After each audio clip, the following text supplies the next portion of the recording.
Now आप सब जानते हैं कि जनरली जनरली यदि हम लोग देखें तो आप सब जानते हो कि रंध्र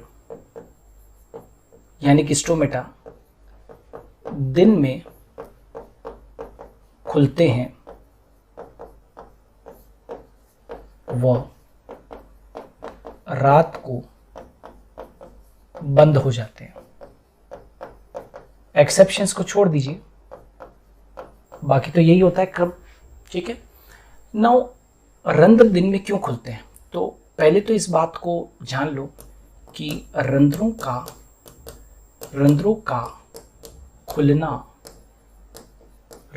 खुलना व बंद होना गार्ड सेल्स के ओपी पर निर्भर करता है। ओपी बोले तो ऑस्मोटिक प्रेशर, गार्ड सेल्स के ओपी पर निर्भर करता है। दिन के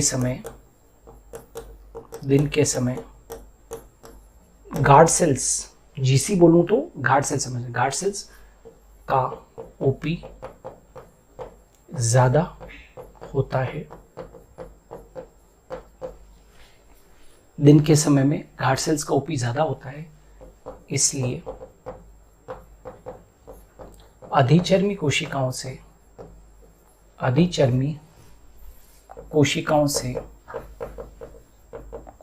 से जल गार्ड सेल में एंटर करता है, राइट, जिसके कारण गार्ड सेल का टीपी बढ़ जाता है,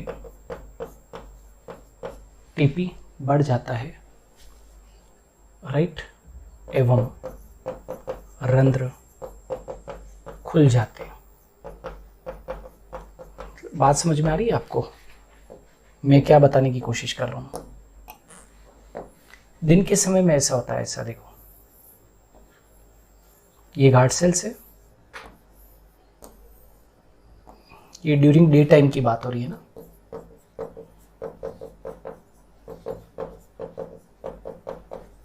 तो डे टाइम के अंदर यहाँ पर ओपी क्या ज्यादा है, क्यों है ज्यादा, तो वो आगे अभी खूब सारा थ्योरीज वगैरह आएगी, वो अपने डिस्कशन करेंगे। ओपी ज्यादा होता है और यहाँ पर जो है ओपी क्या होता है, कम होता है।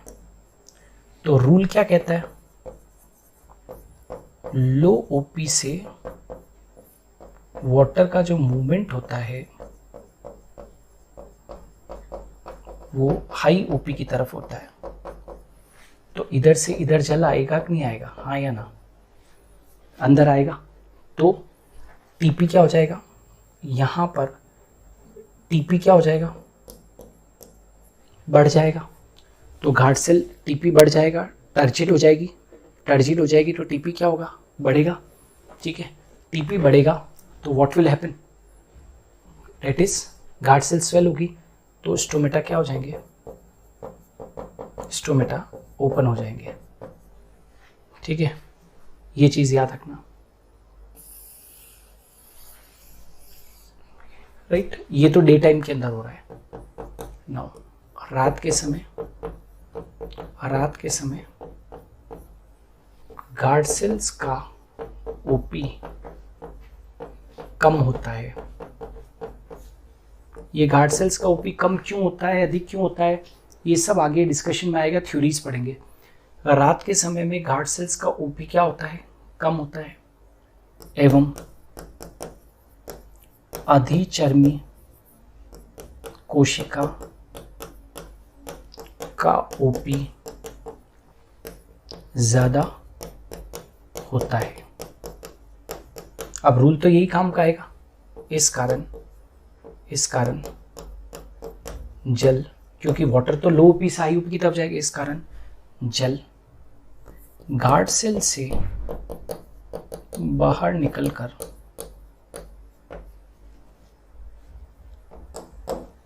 निकलकर कहाँ चले जाएगा? गार्ड सेल से बाहर निकलकर अधिचर्मी कोशिका में चले जाएगा। अधिचर्मी कोशिका में चला जाएगा। अधिचर्मी कोशिका में क्या होगा? चला जाएगा। गार्ड सेल का टीपी कम हो जाएगा, वह श्लथ हो जाएगी, फ्लैसिड हो जाएगी। यहां पर क्या हो गई थी? यहां पर जो ये गार्ड सेल से वो क्या हो जाएगी? टर्जिड हो गई थी, स्फीत हो गई थी, और स्टोमेटा ओपन, यहां श्लथ हो जाएगी एवं रंध्र बंद हो जाएंगे।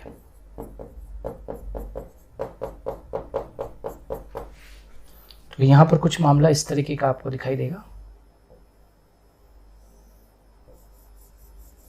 ये स्टोमेटा बंद हो गए।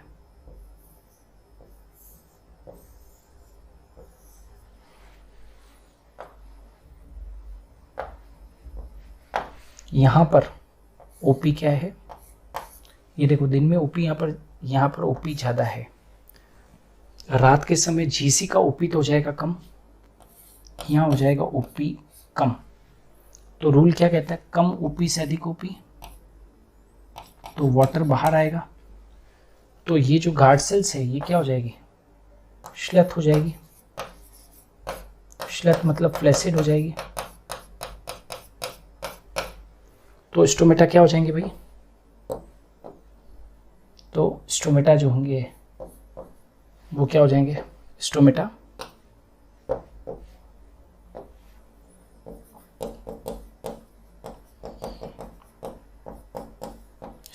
क्लोज। यहां पर इस केस में टीपी क्या हो जाएगा? बढ़ जाएगा। यहां पर टीपी क्या हो जाएगा? कम हो जाएगा। टीपी क्या हो जाएगा? कम हो जाएगा। Are you getting? जल बाहर जाएगा ना, जल बाहर जाएगा तो टीपी क्या हो जाएगा? कम हो जाएगा। ठीक है, और टीपी यदि कम हो गया तो वो श्लथ हो जाएगी। श्लथ हो जाएगी तो स्टोमेटा क्या हो जाएंगे? बंद हो जाएंगे। तो ये अपने को ध्यान रखना है। Is it clear note? कि रंध्रों के साथ में ऐसा होता है, लेकिन आखिर ऐसा होता क्यों है ना? इसको समझने के लिए हम पढ़ने जा रहे हैं आज की क्लास के अंदर mechanism of opening and closing of stomata. Mechanism of opening and closing of stomata. रंध्रों के खुलने और बंद होने की क्रियाविधि। Mechanism of opening and closing of stomata, रंध्रों के खुलने और बंद होने की क्रियाविधि। क्या कहा मैंने? रंध्रों के खुलने और बंद होने की क्रियाविधि। अपने पास में 3 थ्योरीज है।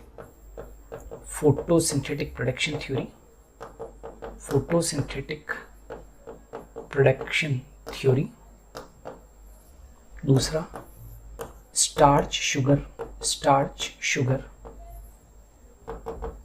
इंटर कन्वर्जन थ्योरी, और तीसरी H+K+ pump theory. H+K+ pump theory. Mechanism of opening and closing of stomata को समझने के लिए photosynthetic production theory, starch sugar interconversion theory और H+K+ पंप थ्योरी, ये मुझे पढ़ानी पड़ेगी। अब इनमें से देखते हैं कि सर्वश्रेष्ठ सिद्धांत कौन सा है। पहली थ्योरी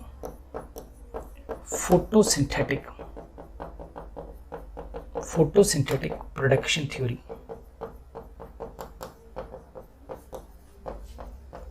प्रकाश संश्लेषी उत्पाद सिद्धांत, प्रकाश संश्लेषी उत्पाद सिद्धांत। ये थ्योरी किसने दी थी भाई? वॉन मोल ने दी, वॉन मोल द्वारा दी गई, वॉन मोल द्वारा दी गई। अब ये थ्योरी क्या कहती है? इस सिद्धांत के अनुसार दिन के समय द्वार कोशिका समझते हो? द्वार कोशिका यानी कि गार्ड सेल्स में मिलने वाले, इस सिद्धांत के अनुसार दिन के समय द्वार कोशिका में मिलने वाले क्लोरोप्लास्ट के द्वारा, दिन के समय द्वार कोशिका में मिलने वाले क्लोरोप्लास्ट के द्वारा प्रकाश संश्लेषी उत्पादों का निर्माण होता है। उत्पादों का निर्माण होता है जिससे गार्ड सेल्स का ओपी बढ़ जाता है। किसकी तुलना में? अधिचर्मी कोशिकाओं की तुलना में। अधिचर्मी कोशिका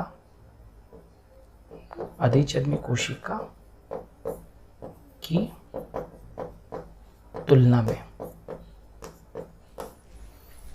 जिससे गार्ड सेल्स का ओपी बढ़ जाता है अधिचर्मी कोशिका की, तो जिससे गार्ड सेल्स का ओपी बढ़ जाता है अधिचर्मी कोशिका की तुलना में, जिससे गार्ड सेल्स का ओपी बढ़ जाता है। इस कारण जल अधिचर्मी कोशिका से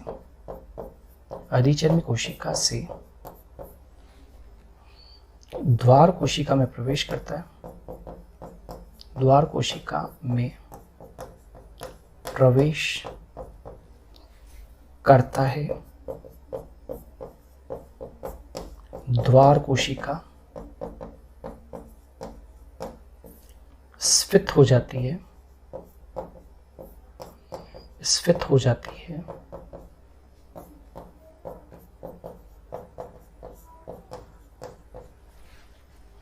द्वार कोशिका स्फीत हो जाती है एवं रंध्र खुल जाते हैं।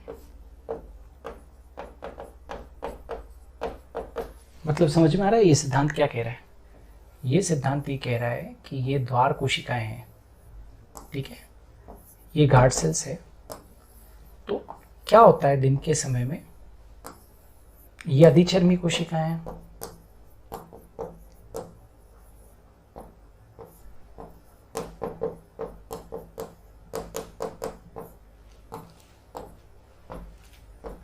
तो दिन के समय में क्या होता है? दिन के समय में क्या होता है कि यहाँ पर ये क्या होते हैं? क्लोरोप्लास्ट होते हैं। तो इन क्लोरोप्लास्ट के कारण, इन गार्ड सेल्स के अंदर मिलने वाले क्लोरोप्लास्ट के कारण क्या होता है? प्रकाश संश्लेषी उत्पाद बनते हैं। प्रकाश संश्लेषी उत्पाद का निर्माण। तो नेचुरल है कि यहाँ पर ओपी क्या हो जाएगी? बढ़ जाएगी। तो यहाँ पर ओपी क्या हो जाएगी? कम हो जाएगी। अब हम ये कहते हैं कि लेस ओपी से अधिक ओपी की तरफ वाटर का मूवमेंट होता है। तो नेचुरली कि अंदर पानी जाएगा लेस ओपी से हाई ओपी की तरफ, क्योंकि रूल तो यही कहता है लेस ओपी से। रूल क्या है? रूल ये है कि लो ओपी से वाटर का जो मूवमेंट होता है वो हाई ओपी की तरफ होता है, ठीक है ना। तो वाटर अंदर आएगा तो ये गार्ड सेल्स क्या हो जाएगी? टर्जिड हो जाएगी। तो ऐसे ये स्टोमेटा, ये बीच में मान लीजिए मेरे दोनों हाथ गार्ड सेल्स है और उनके बीच अंदर पानी आ रहा है, तो ऐसे वो फूल रही है ऐसे। तो बताओ स्टोमेटा बीच का क्या हो रहा है? ओपन हो जाएगा, ठीक है। सिद्धांत आ गया। लेकिन इस सिद्धांत की कमियां क्या थी? इस सिद्धांत की कमियां क्या थी? पहली बात तो प्रकाश संश्लेषी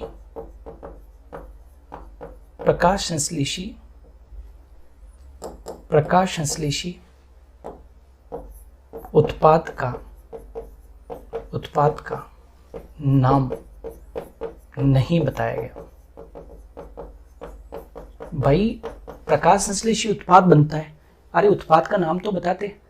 कैसे, नाम नहीं बताएंगे तब तक ये कैसे मालूम पड़ेगा कि उस उत्पाद के बनने से गार्ड सेल्स का ओपी बढ़ गया?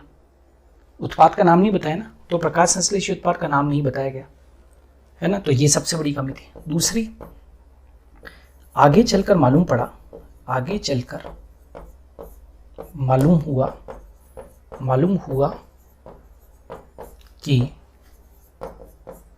गार्ड सेल्स में उपस्थित क्लोरोप्लास्ट द्वारा पुअर फोटोसिंथेसिस होता है। पुअर फोटोसिंथेसिस होता है। इस कारण उपयुक्त ओपी विकसित नहीं हो पाता। साथ ही गार्ड सेल्स के क्लोरोप्लास्ट में RUBP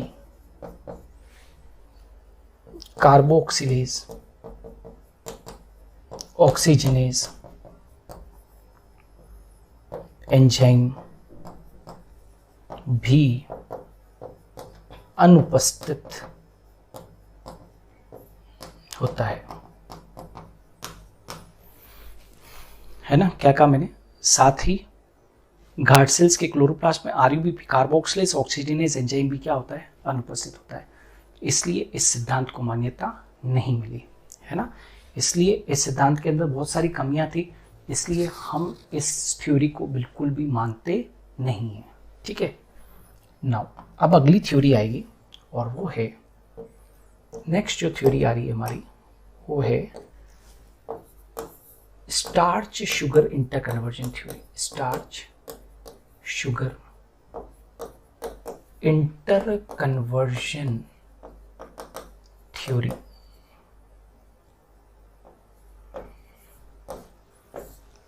starch sugar interconversion theory मतलब मंड शर्करा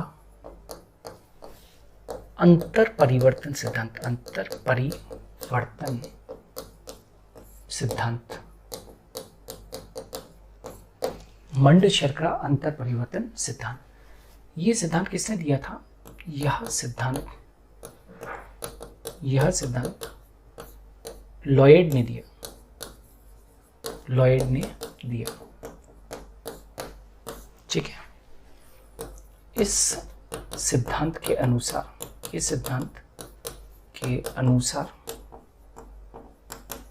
दिन में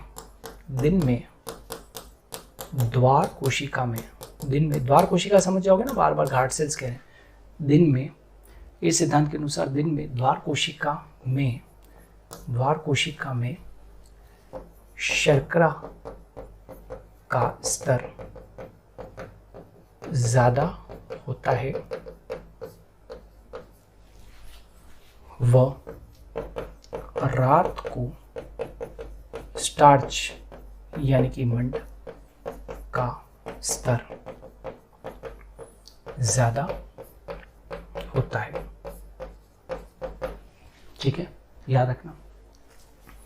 दूसरी चीज, दिन के समय द्वार कोशिका में pH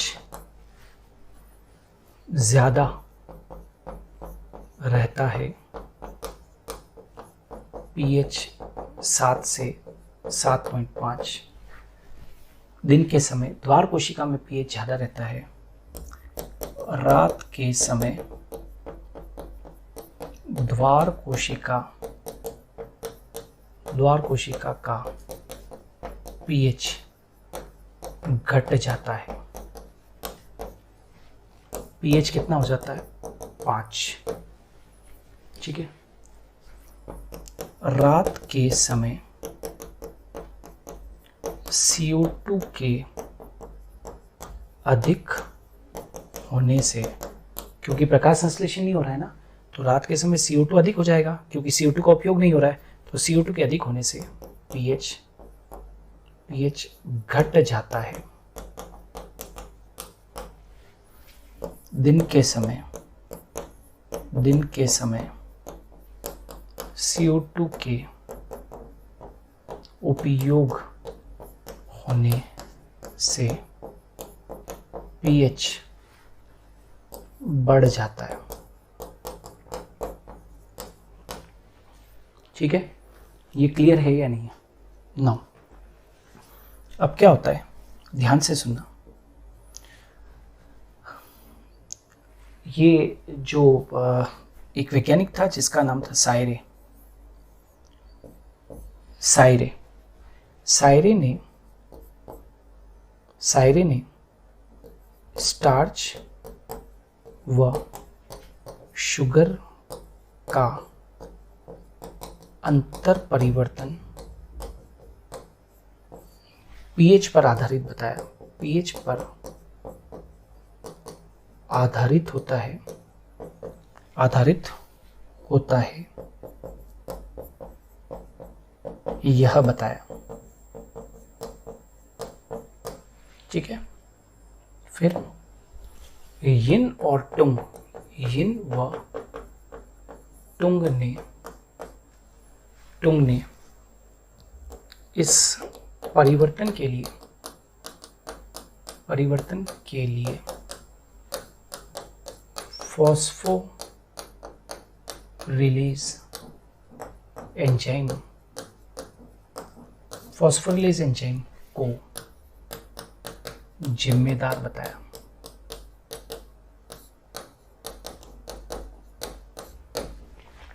ठीक है, मतलब ये सिद्धांत क्या कहता है कि ये जो स्टार्च है प्लस IP है ना, ये जो स्टार्च है वो दिन के वक्त में फॉस्फोरिलेज एंजाइम की प्रेजेंस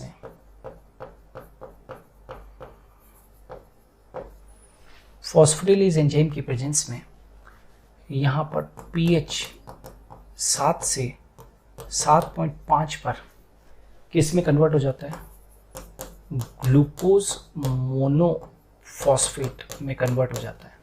क्या कहते हैं इसे, ग्लूकोज मोनोफॉस्फेट। और जब ऐसा होता है तो स्टोमेटा क्या हो जाते हैं, ओपन हो जाते हैं। स्टोमेटा ओपन हो जाते हैं इस pH के ऊपर। लेकिन रात को क्या होता है, ये तो क्या हो रहा है ड्यूरिंग डे,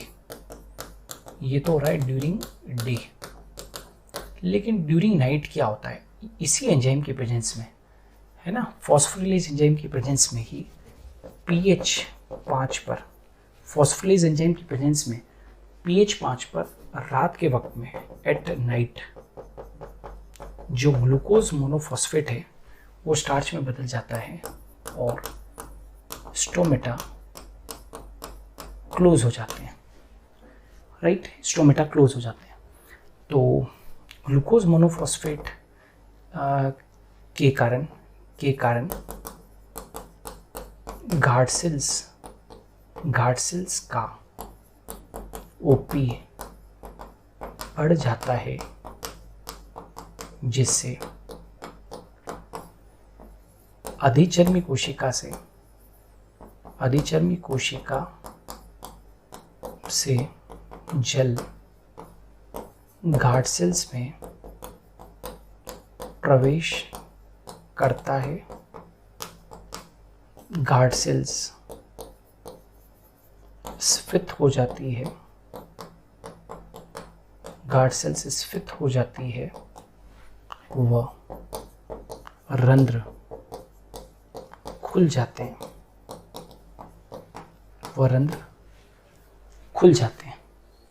ऐसा इस थ्योरी ने बताया। बट क्या हुआ कि स्टीवर्ड ने ऑब्जेक्शन दिया।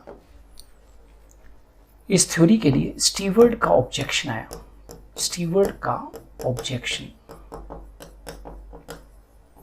है ना, स्टीवर्ड ने ऑब्जेक्शन दिया कि ग्लूकोज मोनोफॉस्फेट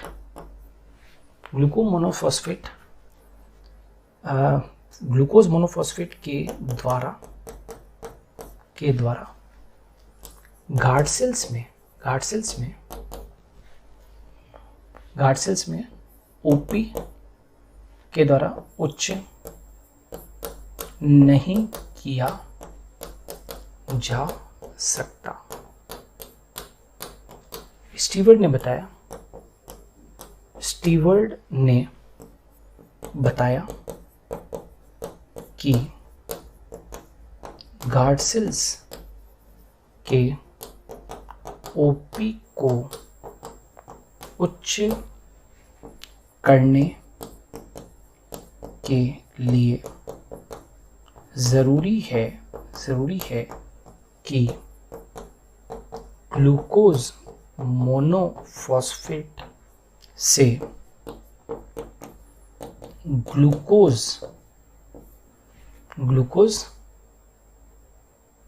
व फॉस्फेट अलग अलग हो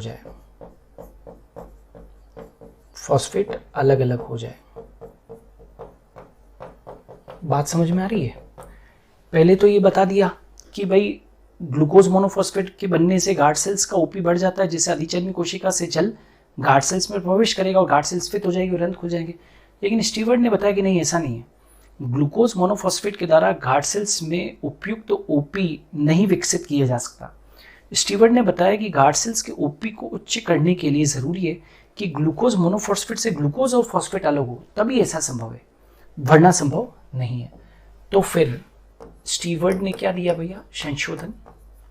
स्टीवर्ड का संशोधन आया। स्टीवर्ड ने क्या किया? ये जो ग्लूकोज मोनोफॉस्फेट है ना, इसको फॉस्फोग्लूकोम्यूटेज एंजाइम की प्रेजेंस में इसको कन्वर्ट कर दिया ग्लूकोज 6 फॉस्फेट में कन्वर्ट कर दिया। ठीक है, अब ग्लूकोज 6 फॉस्फेटेज के ऊपर एक्शन होगा फॉस्फेटेज का। तो ग्लूकोज और फॉस्फेट क्या हो जाएंगे? अलग हो जाएंगे। ग्लूकोज प्लस फॉस्फेट अलग हो जाएंगे, है ना। स्टीवर्ड ने संशोधन में ये कहा था कि भाई दिन के वक्त में स्टार्च प्लस आईपी क्या होगा? इस पीएच 7.5 पर शुगर में कन्वर्ट हो जाएंगे। शुगर बोले तो ग्लूकोज मोनोफॉस्फेट।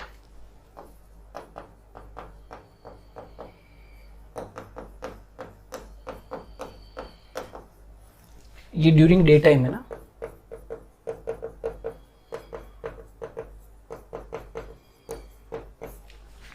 तो ग्लूकोज प्लस फॉस्फेट अलग हो जाएंगे।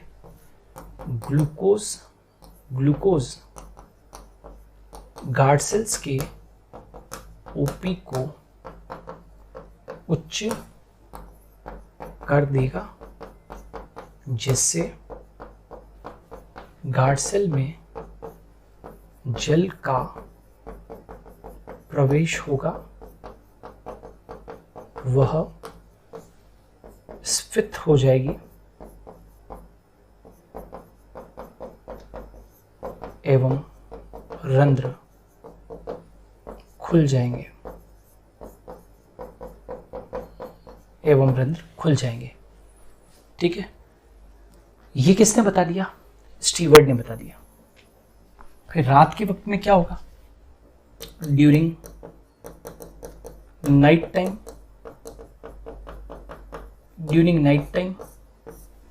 रात के समय में क्या होगा? तो रात के समय में उल्टा हो जाएगा। ये जो ग्लूकोज है ना, जो दिन में बना था, ये एटीपी के साथ में कंबाइन होगा हेक्सोकाइनेज एंजाइम की प्रेजेंस में, है ना, और ग्लूकोज मोनोफॉस्फेट वापस से बन जाएगा, ग्लूकोज मोनोफॉस्फेट बन जाएगा। ये ग्लूकोज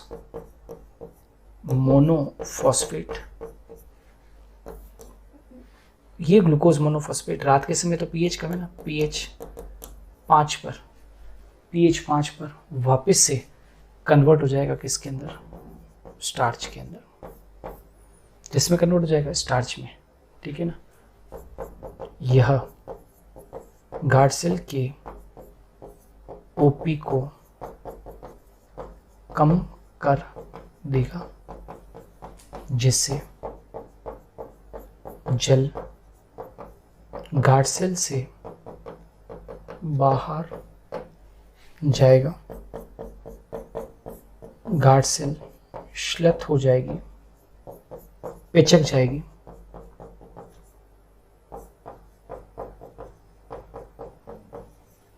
एवं रंध्र एवं रंध्र बंद हो जाएंगे।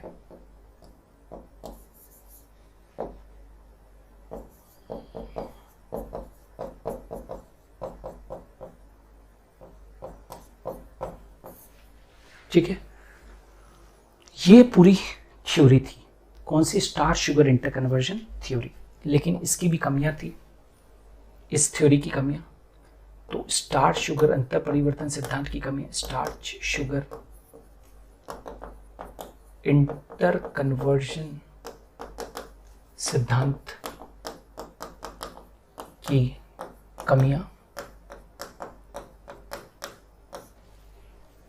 है ना। जैसे पहली कमी, ओनियन, प्याज होता है ना, कि गार्ड सेल में स्टार्च एब्सेंट होता है।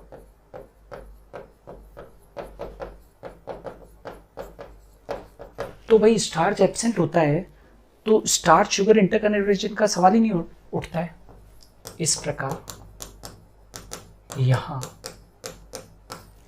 Starch sugar inter conversion possible नहीं है। Starch sugar inter conversion possible नहीं है। नंबर 2, फॉस्फोरिलेज एंजाइम को दोनों दिशाओं में बताया गया है कि वो काम कर रहा है, लेकिन ये दोनों दिशाओं में काम नहीं करता।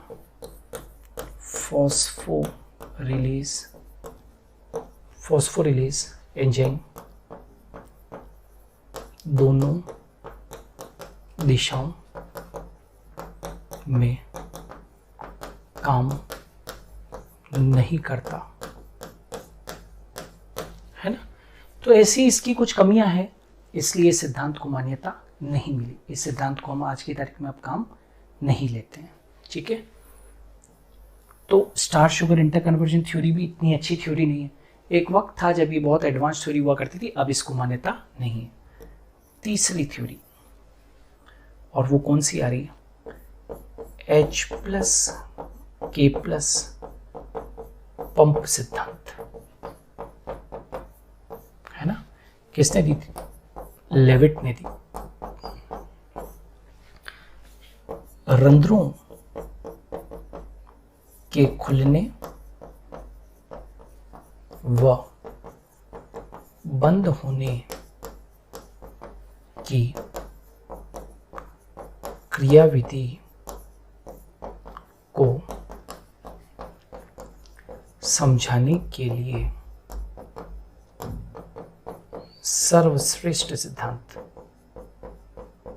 सर्वश्रेष्ठ सिद्धांत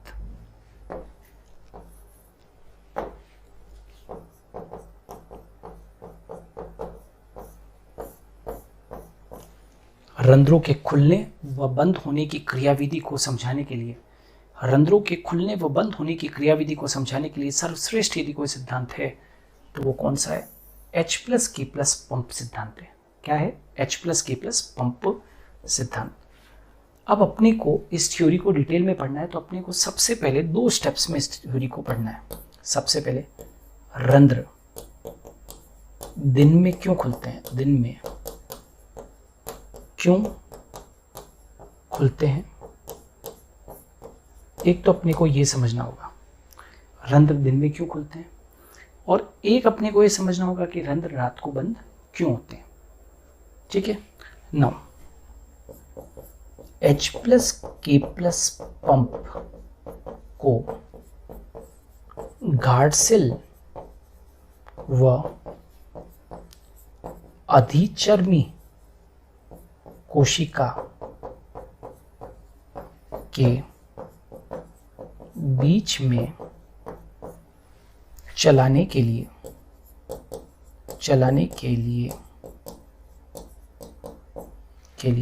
एटीपी की आवश्यकता होती है। एटीपी की आवश्यकता होती है। एटीपी की आवश्यकता होती है। ठीक है। नाउ दिन के समय एटीपी उपलब्ध होने के दो कारण।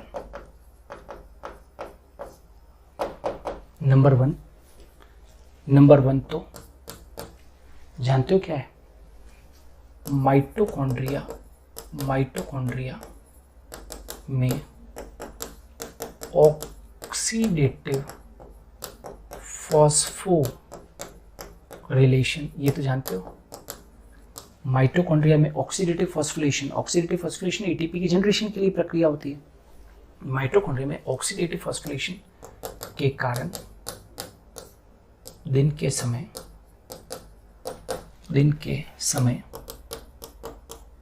एटीपी जनरेट होती है।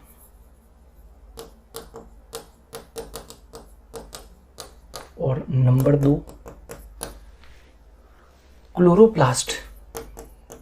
क्लोरोप्लास्ट में, ये वहां गार्ड सेल्स के वहां चल रही है अभिक्रिया है ना।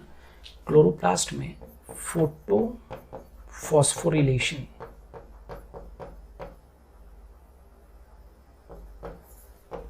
के कारण भी दिन के समय एटीपी जनरेट होती है।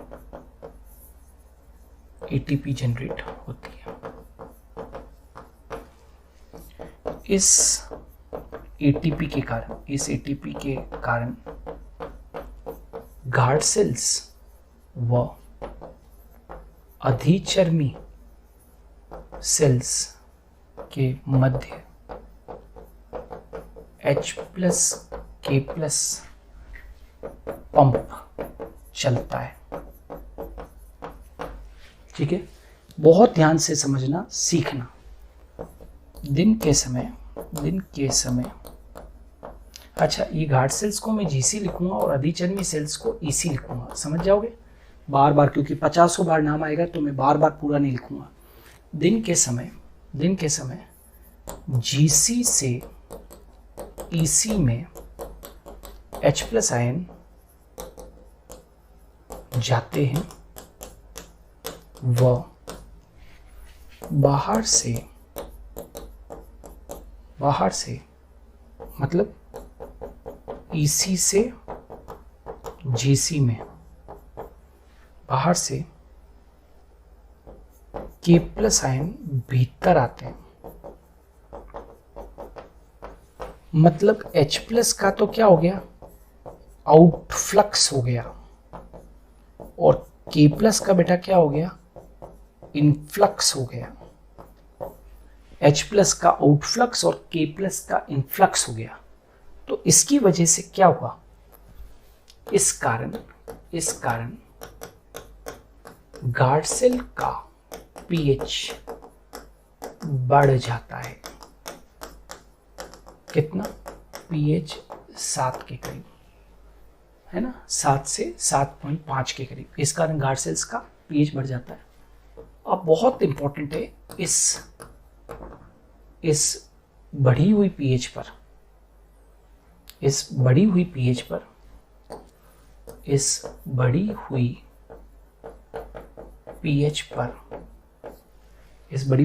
पर गार्ड सेल्स में ग्लाइकोलाइसिस के द्वारा कार्बोहाइड्रेट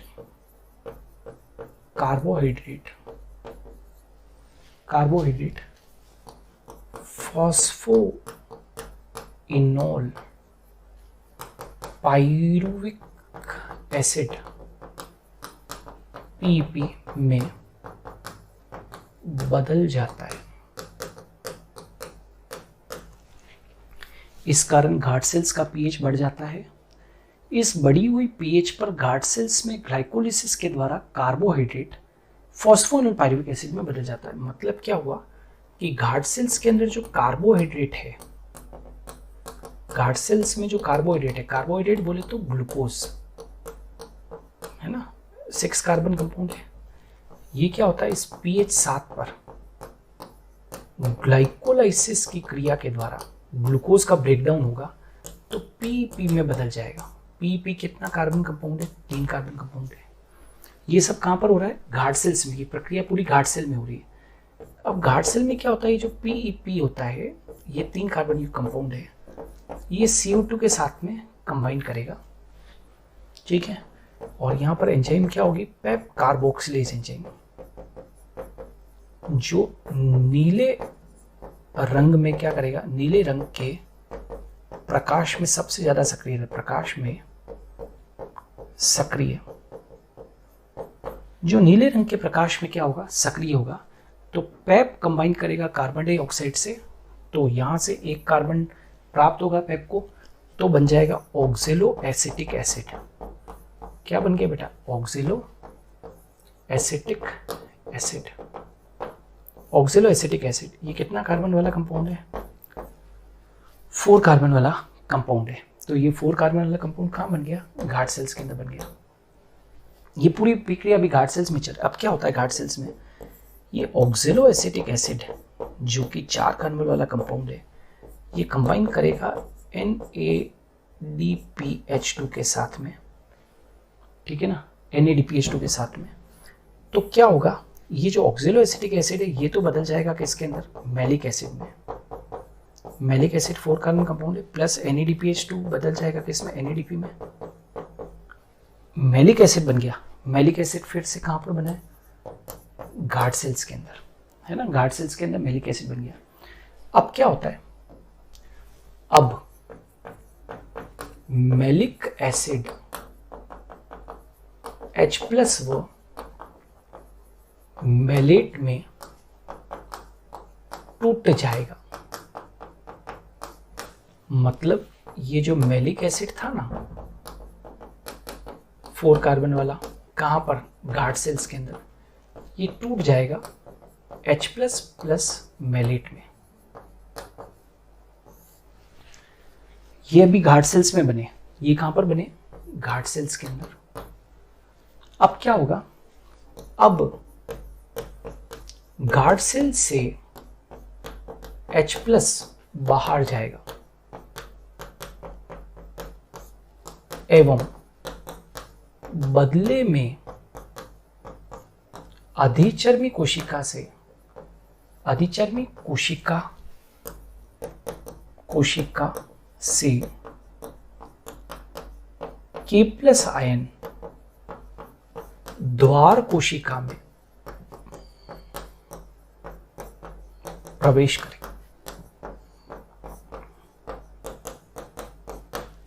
तो अब क्या हुआ, H+ हो गया बाहर, बात खत्म। बचा क्या, मेलेट, और K+ आई गया, तो K+ प्लस मेलेट ये दोनों क्या करेंगे, फ्यूज करेंगे। अरे भाई अंदर बचा मेलेट, H+ तो गया बाहर और K+ अंदर आ गया, तो K+ प्लस मेलेट फ्यूज करेंगे और बन जाएगा पोटेशियम मेलेट। ये पोटेशियम मेलेट कहाँ बना भैया, गार्ड सेल्स के अंदर। नाउ पोटेशियम मेलेट परासरणीय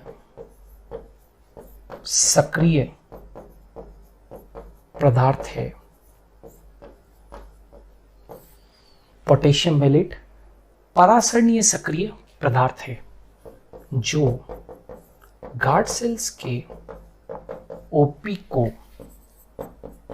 बढ़ा देगा अधिचर्मी कोशिका की तुलना में।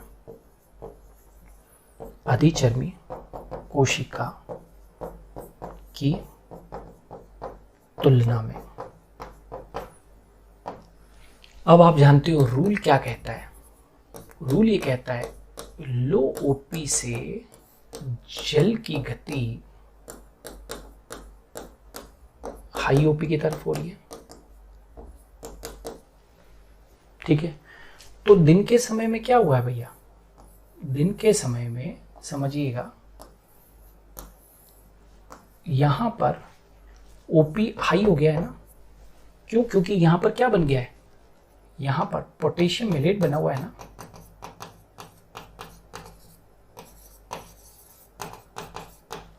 तो पोटेशियम मेलेट बना तो ये ओपी हाई हो गया, लेकिन यहां पर ओपी क्या है, कम है, तो यहां से यहां पर जल जाएगा ना, बाहर जाएगा, तो क्या होगा, ये वाला पोटेशियम मेलेट परासनी सक्रिय पदार्थ जो जीसी के ओपी को बढ़ा देगा। अब क्या होगा, ये यहां पर लो ओपी से हाई ओपी की तरफ, ये सॉरी ये जरा देखना, रूल क्या कहता है, लो ओपी से हाई ओपी, तो वाटर अंदर जाएगा, तो अब जल, इधर ओपी कम है इधर ओपी ज्यादा है, जल अधिचर्मी कोशिका से द्वार कोशिका में जाएगा, द्वार कोशिका में जाएगा, द्वार कोशिका स्फीत हो जाएगी,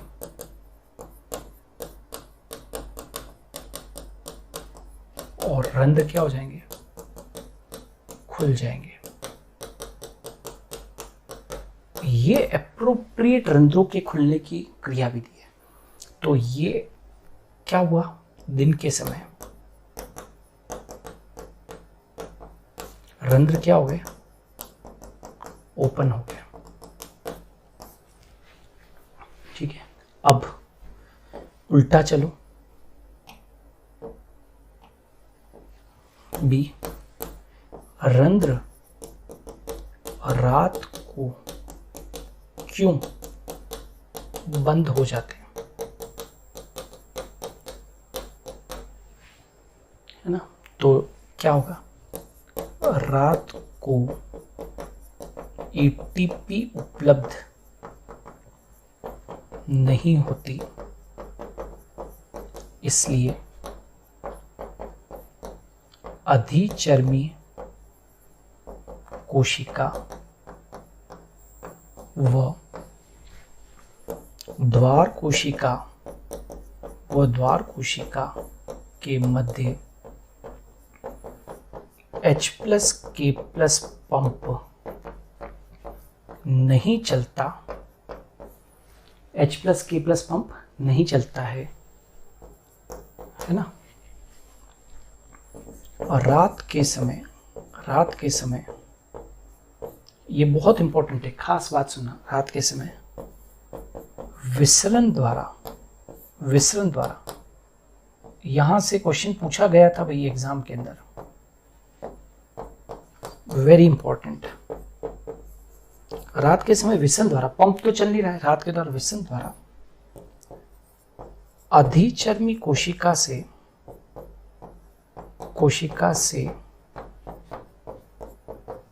द्वार कोशिका में H+ आयन प्रवेश करते हैं। दिन के वक्त में तो वो बाहर चले गए थे, अब रात को अधिचर्मी कोशिका से द्वार कोशिका में H+ आयन प्रवेश करते हैं विसरण के द्वारा, क्योंकि आपका प्रश्न हो सकता है कि जब पंप ही नहीं चल रहा है तो आपने H+ आयन को लाए कहां से, तो विसरण के द्वारा ये अंदर प्रवेश करते हैं। अब इतना तो सब लोग जानते हो कि H+ आयन के गार्ड सेल्स में आने से गार्ड सेल का pH घट जाएगा, pH कम हो जाएगा।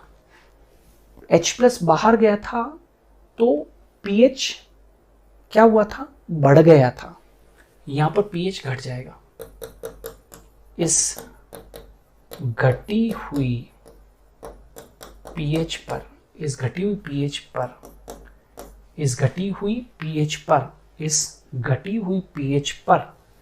क्या कहा मैंने, इस घटी हुई pH पर पोटेशियम मेलेट, क्योंकि पोटेशियम मेलेट का हाई pH पे बना था, पोटेशियम मेलेट जो कि कहां पर है, गार्ड सेल्स में, पोटेशियम एलेट टूट जाएगा। पोटेशियम एलेट क्या हो जाएगा भैया? टूट जाएगा। पोटेशियम, देखो बहुत पेशेंस की बात है बेटा, पेशेंस तो रखना पड़ेगा ना। पोटेशियम एलेट टूट जाएगा। अब पोटेशियम एलेट टूटेगा तो दो चीजें बनेगी। पोटेशियम एलेट टूटेगा तो दो चीजें बनेगी, K प्लस मेलेट। ये कहां पर बने हैं अभी? गार्ड सेल्स के अंदर। अब K प्लस बाहर जाएगा कोई व्यसन के द्वारा, K प्लस बाहर जाएगा। अंदर पहले ही कौन आ चुका था? H प्लस वो मेलेट आपस में जुड़कर क्या बना देंगे? H प्लस और मेलेट जुड़कर क्या बना देंगे? मैलिक एसिड बना देंगे।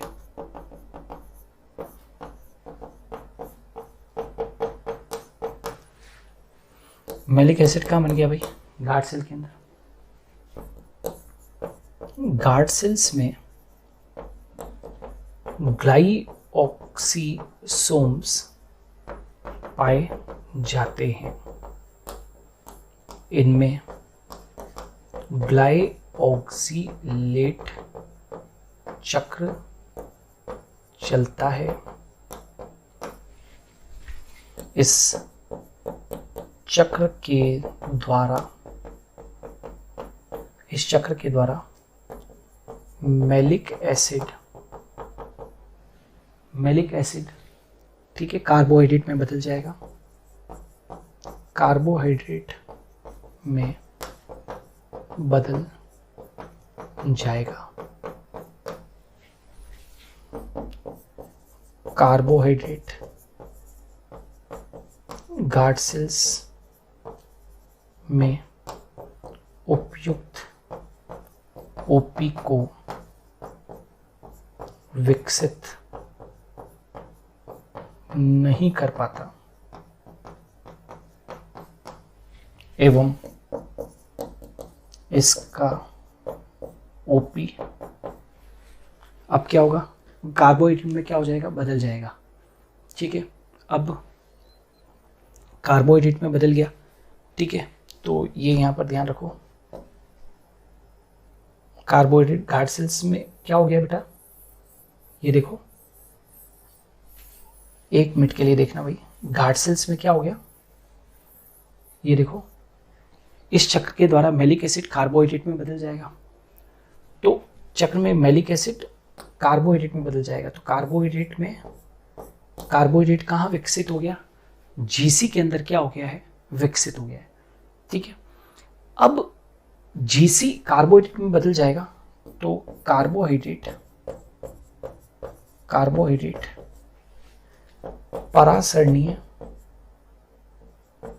परासरणीय निष्क्रिय पदार्थ है।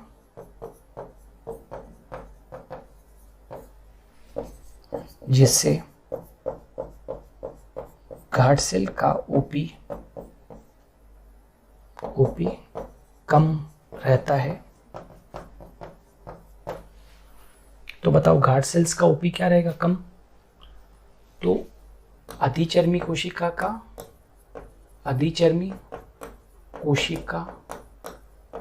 का ओपी ज्यादा रहता है। ठीक है ना। अब रूल क्या कहता है? लो ओपी से वाटर की जो गति होगी, मूवमेंट, वो किधर की तरफ होगा? हाई ओपी की तरफ होगा। लो ओपी से हाई ओपी। तो जरा देखो,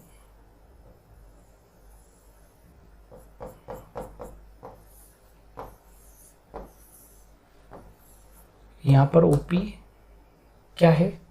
यहां पर ओपी कम है, यहां पर ओपी ज्यादा है। तो यहां से यहां पर जाएगा पानी, तो ये गार्ड सेल क्या हो जाएगी? श्लथ, और रंध्र क्या हो जाएंगे? बंद। बस। तो जल गार्ड सेल से एपिडर्मल सेल में जाएगा, गार्ड सेल श्लथ यानी कि फ्लैसिड हो जाएगी और रंध्र क्या हो जाएंगे, बंद हो जाएंगे। ये रंध्रों के खुलने और बंद होने की क्या है, क्रियाविधि है।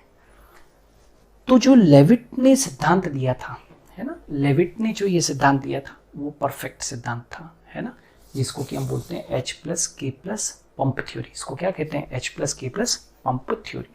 ठीक है, अब लास्ट में अपने को पढ़ना पड़ेगा दैट इज वाष्पोत्सर्जन को प्रभावित करने वाले कारक। वाष्पोत्सर्जन को प्रभावित करने वाले कारक, वाष्पोत्सर्जन को प्रभावित करने वाले कारक, क्योंकि ये तो पढ़ना पड़ेगा ना, क्योंकि आप जानते हो कि वाष्पोत्सर्जन को बहुत सारे कारक प्रभावित करते हैं। तो जैसे वायुमंडलीय दाब,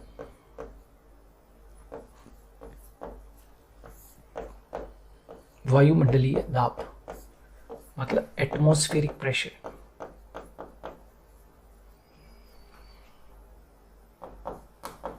एटमॉस्फेरिक प्रेशर,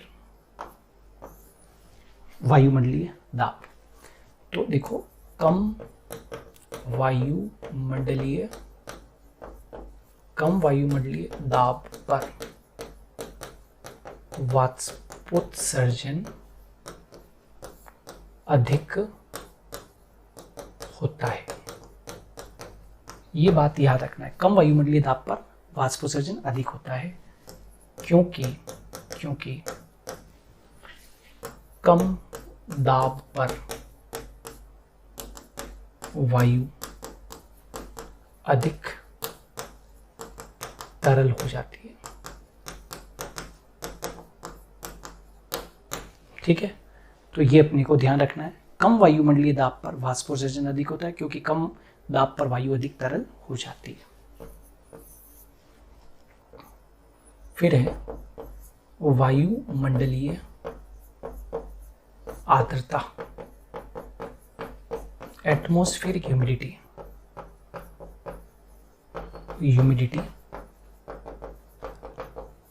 याद रखना, कम आर्द्रता पर, ध्यान दीजिएगा, वाष्पोत्सर्जन अधिक होता है। अब पूछो कारण क्यों, तो कम आर्द्रता पर वायुमंडल शुष्क हो जाता है एवं वाष्पोत्सर्जन अधिक होता है।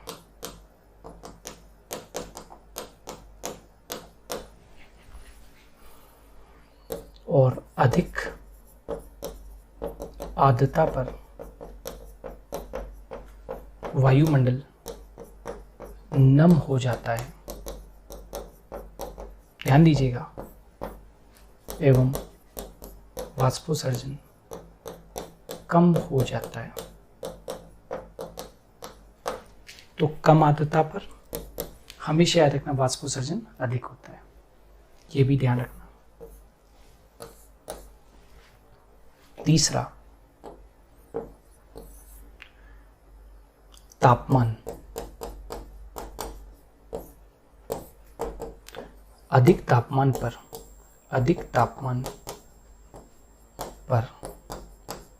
अधिक वाष्पोत्सर्जन।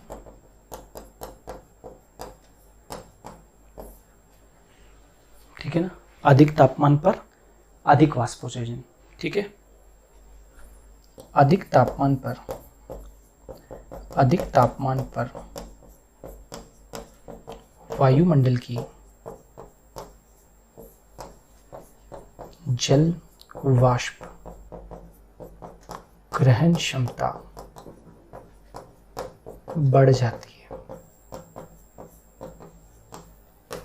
इसलिए वाष्पोत्सर्जन भी बढ़ जाता है। कम तापमान पर वायुमंडल की जल वाष्प ग्रहण क्षमता कम हो जाती है, तो वाष्पोत्सर्जन भी क्या हो जाता है, कम। तो अधिक तापमान पर अधिक वाष्पोत्सर्जन होता है, क्योंकि अधिक तापमान पर वायुमंडल की जल वाष्प ग्रहण क्षमता बढ़ जाती है, कम तापमान पर वायुमंडल की जल वाष्प ग्रहण क्षमता कम हो जाती है। ये भी ध्यान रखना, तो ये तापमान भी बहुत इंपॉर्टेंट है। फोर्थ, वायु वेग, विंड वेलोसिटी अधिक वायु वेग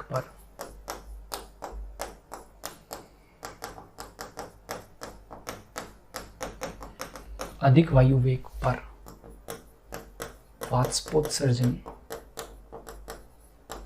अधिक होता है।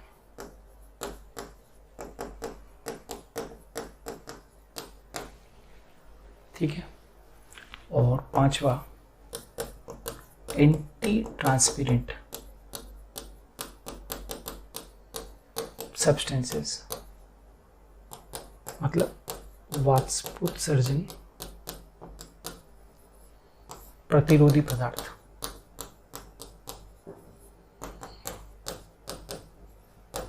ठीक है, ऐसे पदार्थ जो वाष्पोत्सर्जन को क्या करते हैं, कम करते हैं।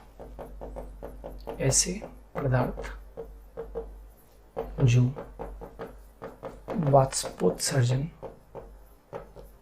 को रोकते हैं या कम करते हैं। ऐसे पदार्थ जो वाष्पोत्सर्जन को रोकते हैं या कम करते हैं। उदाहरण PMA, ABA, ये सबसे खास है। बहुत सारे होते हैं लेकिन सबसे खास ये फिनाइल मर्क्यूरिक एसीटेट,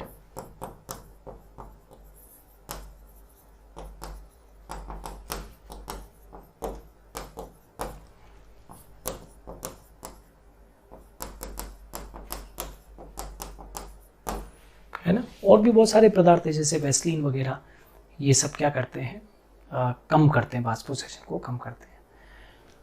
तो ये पूरा था वाष्पोत्सर्जन, है ना। NCERT से कई गुना हमने अप लेवल करके वो पढ़ाया हुआ है, ताकि आपको किसी भी प्रकार की दिक्कत ना आए। ठीक है, तो ये वाष्पोत्सर्जन कंप्लीट हो गया है। अब इसके बाद में जो प्लांट फिजियोलॉजी के अंदर महत्वपूर्ण टॉपिक शुरू होंगे, है ना, जो बहुत बड़े भी हैं और बहुत इंपॉर्टेंट भी है, फोटोसिंथेसिस, और फिर उसके बाद में रेस्पिरेशन, फिर उसके बाद में प्लांट ग्रोथ, हार्मोन्स और ग्रोथ, ये बैक टू बैक अब चलेगा। तो आज के लिए इतना ही, धन्यवाद।